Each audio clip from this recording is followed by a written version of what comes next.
Il n'y a que des innocents ici. Il n'y a pas de base militaire. Que cherchent les Américains en Afghanistan? La cachette d'Oussama Ben Laden? Il n'est pas ici. Pourquoi nous a-t-on bombardés?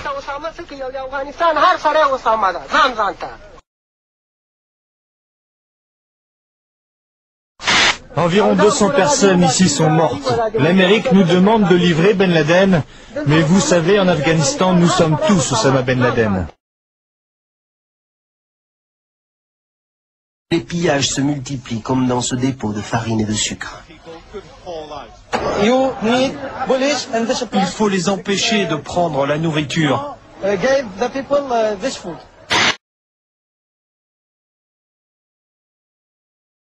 Oui, on a l'autorisation. Les Britanniques nous ont dit qu'on pouvait se servir.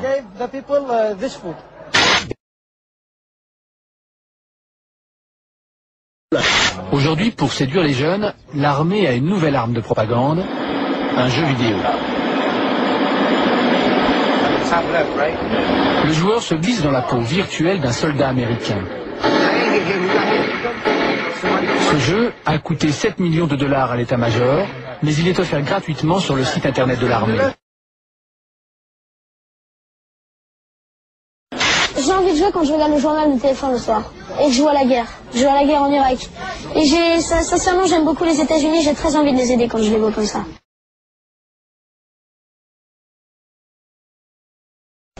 Signalons tout d'abord que l'armée irakienne a capturé une dizaine de soldats américains, le Pentagone l'a confirmé et la chaîne Al Jazeera a diffusé des images de ces prisonniers, images que les autorités américaines ont refusé de montrer avant que les familles ne soient informées et pour lesquelles, vous le voyez, nous avons tenu à masquer le visage des militaires aux mains des Irakiens conformément à la Convention de Genève.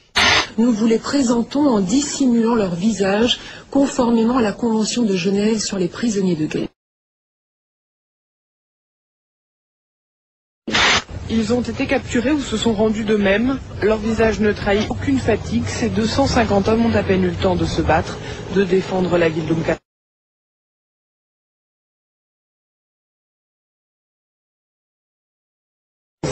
Nous venons de recevoir les images de cette première attaque terroriste contre les forces américaines au Koweït.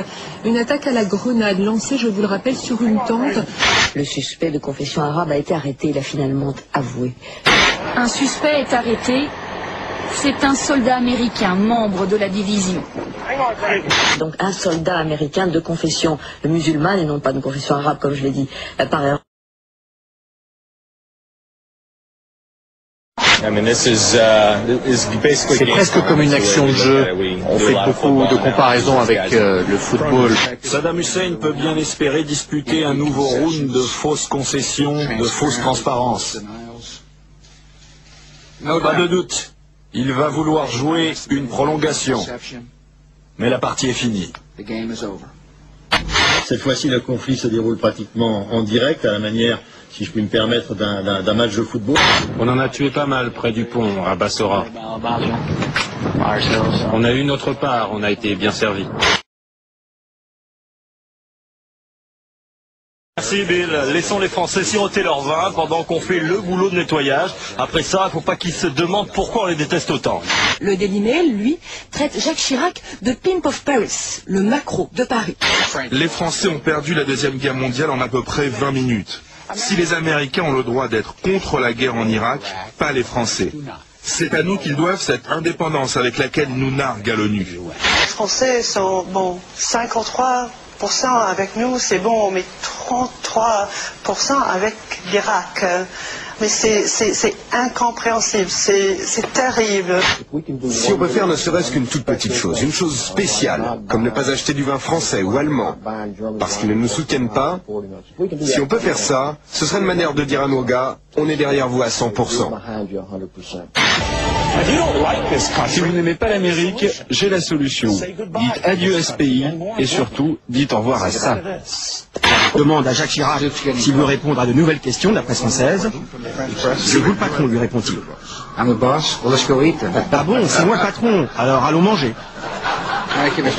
Tout est dit.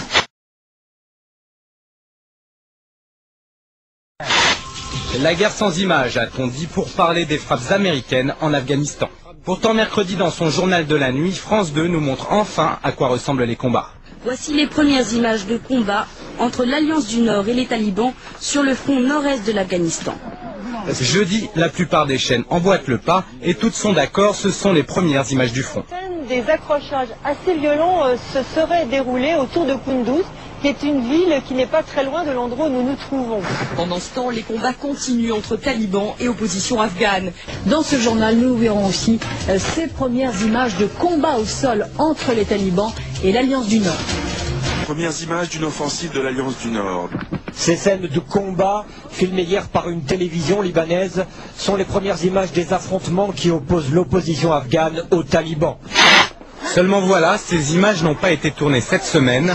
L'équipe du zapping de Canal+ constate qu'elles sont en fait issues d'un documentaire diffusé sur Arte en août 2000. Pour preuve, ces images où il évite de justesse les trajectoires meurtrières de 2 roquettes antipersonnelles.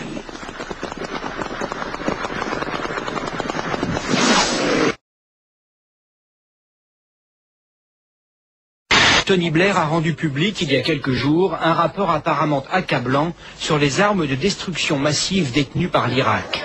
Mercredi dernier, devant le Conseil de sécurité de l'ONU et devant 1 milliard de téléspectateurs, Colin Powell vantait les mérites et le sérieux de ce document. Quelques heures plus tard, le scandale éclate lorsque la presse révèle que ce fameux rapport est un vulgaire plagiat, la photocopie avec faute de frappe d'origine d'une thèse rédigée par un étudiant californien. Les chiffres cités datent de 1991 et n'ont plus aucun rapport avec la réalité actuelle.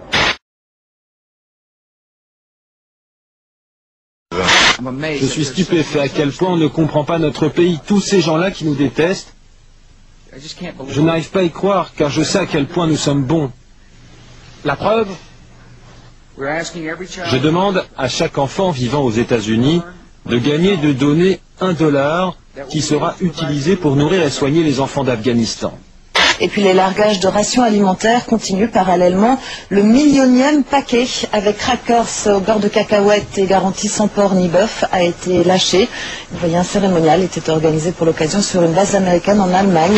Seulement voilà, les stratèges américains viennent de se rendre compte que les rations alimentaires larguées et les mini-munitions contenues dans les bombes à fragmentation sont de la même couleur, le jaune.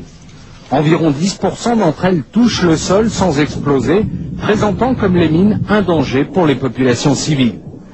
Hier soir, le chef d'état-major interarmé a jugé, je cite, « malheureux que ces bombes soient de la même couleur que les paquets alimentaires ». Du coup, pour tenter de clarifier les choses, les Américains ont décidé de larguer des tracts expliquant pourquoi il ne faut pas toucher les uns et pourquoi on peut s'approcher des autres.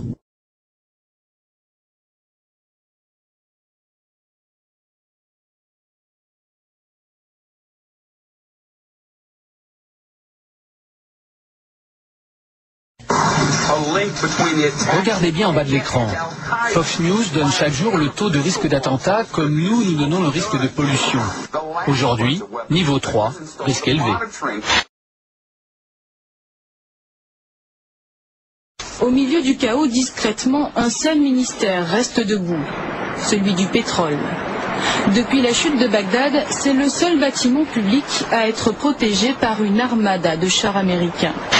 Les États-Unis qui préparent déjà la reconstruction, l'armée américaine a attribué un contrat très important au groupe Halliburton, qui avait été dirigé par Dick Cheney, l'actuel vice-président. En 1989, George Bush Jr. siégeait au conseil de direction du groupe Carlyle, poste qu'il conservera jusqu'en 1994, sans jamais déclarer ses revenus. Cette gigantesque entreprise travaille surtout avec le secteur de la défense, missiles, avions, chars, 16 milliards de dollars d'actifs. George Bush père est toujours un des piliers de Carlyle. Le conseil d'administration est constitué d'un réseau d'hommes de pouvoir de premier plan capables d'influer sur tous les décideurs politiques. Chacun des partenaires détient un capital de 200